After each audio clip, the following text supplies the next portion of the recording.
Well, hello YouTube. Another miserable, rainy, cold day here in Louisiana. The project I got, 78 C60. Cab was beyond repair, had rust holes you could throw a football through and catch it on the other side. Got a C10 cab to put on it. And I know what y'all are thinking, it ain't gonna work.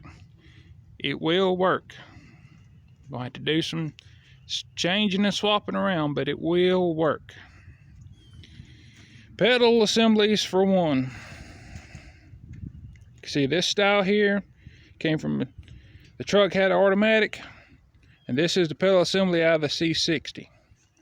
Thought I was gonna have to cut this and modify it, but I'm not. Turns out these are the same on the top. It's just this down here on the bottom that is different. Which all I got to do, make a cardboard template, cardboard aided design, as I like to call it, to this right here, including these bolt holes. Line it up over here on this bulkhead, which by the looks of it, those bolt holes are going to fall somewhere down in here. And if I have to notch it out for the steering shaft, hey, no big deal. Reason why he went with this C10 cab is because it was free.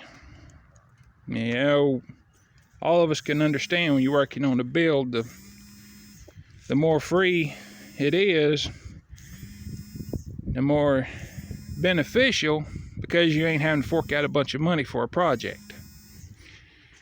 C10 cab because air conditioner, modern conveniences, I guess, see, it's a different style inside, bigger back glass, and like I said, it's just a few differences, but it's something I can work around. This guy's, I don't know if you'd call him a buddy or friend or just what, but he's more family than he is anything. He's been more family to me than my own blood.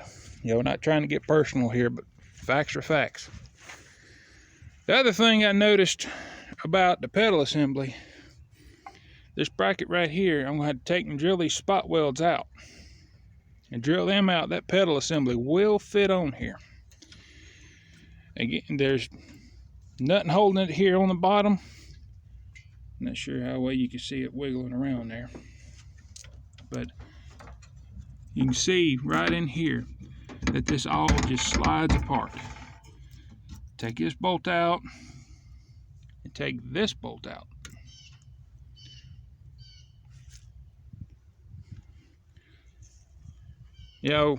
He wants power windows, power locks.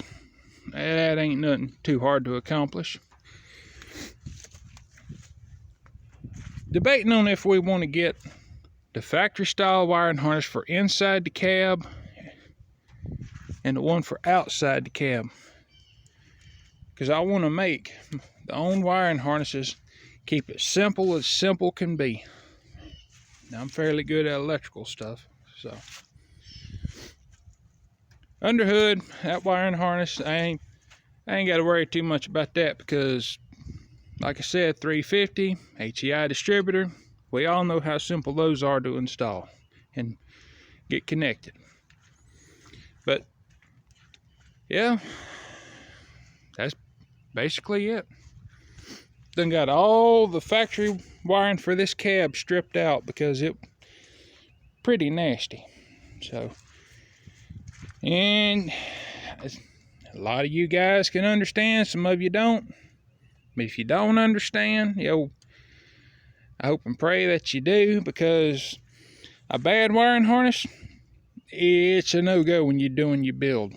Because it come outside one morning or one evening, or come out after work and you find your project vehicle that you done spent hours and money on getting it going, it's done burnt to the ground. Hey, then you'll understand where I'm coming from. But yeah, this is where we at.